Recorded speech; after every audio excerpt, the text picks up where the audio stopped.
With Phase 2 around the corner and Gnomeregan being our next raid, a lot of rogues are concerned with how do we deal with mechs that are immune to bleeds and poisons. Both of those are major contributions to our damage, and losing them is gonna hurt.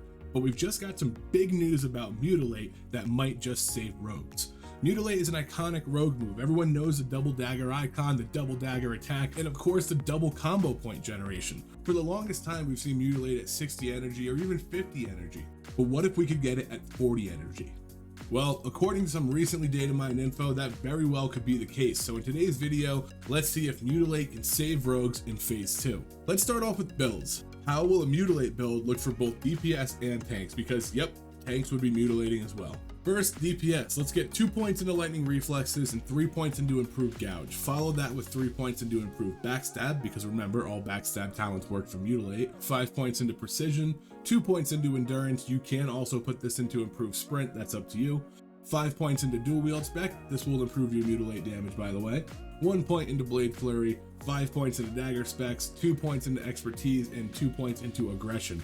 I'm aware this is an objectively bad talent for Mutilate, but we won't be envenoming, we'll be eviscerating, so out of all of the available options, this one is the best for damage. Finally, 1 point into Adrenaline Rush. With this build, you'll get 35% crit towards your Mutilate on top of the crit you already have, so most likely you're looking at 45 to 50% Mutilate crit, which is pretty huge. Now let's look at the tank build. For tanking, you want 5 in lightning reflexes, 3 in improved backstab, 5 in deflection, 1 into riposte, 5 into precision, 1 point into dual spec, 1 point into blade flurry, back to 4 more points into dual spec, 3 points into dagger spec, 2 into expertise, and finish with adrenaline rush. Now this is going to give us 10% avoidance from talents, 33% crit towards Mutilate, and then we'll also get riposte, which is fantastic for tanking. Now let's talk about gear. Now gear for Mutilate or Sinister Strike are typically the same except for the weapon. So let's talk about what daggers we'll be using in the Mutilate build. Initially it seemed like double PvP daggers from the Blood Moon event and Stranglethorn Veil would be the way to go, or at least the path of least resistance, but they were changed recently to Blood Moon Unique, which means we can only have one of the two. Most likely we'll be taking the Blood Splattered Stiletto. This is an offhand dagger that does 44 to 81 damage at 2.0 speed, which is a solid offhand dagger for Mutilate builds. Now ideally our main hand would be Gut Ripper, but that might be insanely priced if it's best for rogues.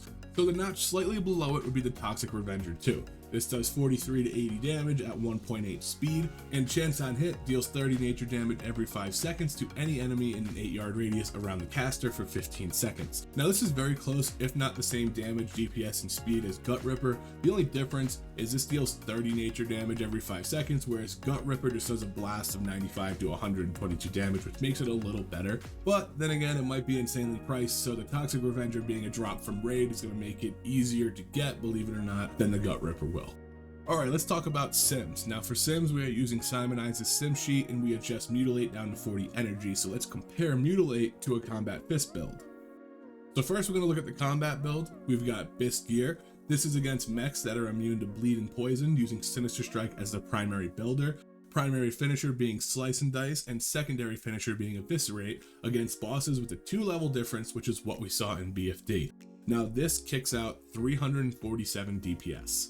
Now let's rotate over to the Mutilate build. Same target, same immunities, obviously using daggers as opposed to fist weapons, and Mutilate being the primary builder, but again, Slice and Dice being the primary finisher and Eviscerate being the secondary finisher. We see the DPS coming in at about 413 DPS. Now when you sim, you might see higher or lower numbers depending on what gear you had, but what I wanted to do here was create 2 nearly identical sets of gear, just replacing weapons, talents, and builders. Now the only difference in the gear is on the Combat Fist build, I dropped the insulated legguards for the Nimble Trip Runners dungarees, simply because the 3 set of +5 daggers doesn't benefit Combat Fist, and the dungarees are a better item. Other than that, they are identical gear sets. The only thing that changes is the weapons, the builds, and the legs. So this means the Mutilate build is doing almost 20% more damage. That's not close.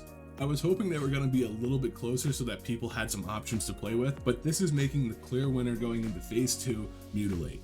Now, I don't know if this necessarily puts us in line with other damage specs, and of course we don't know if Mutilate will actually come out at 40 energy, but it seems like if it doesn't, we do take a big hit to our damage.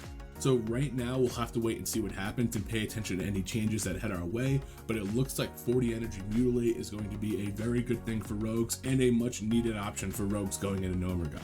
That being said, I will be prepping myself to go in there as a Mutilate tank, which honestly, I'm a very big combat swords, combat fist guy, but I do think Mutilate tanking is going to be fun. We've already got a ton of runes that are going to help rogue tanking, and I think that the combo point generation from a 40 energy Mutilate is going to make us very solid tanks. So, looking forward to phase 2, guys, and until the next video, see you later.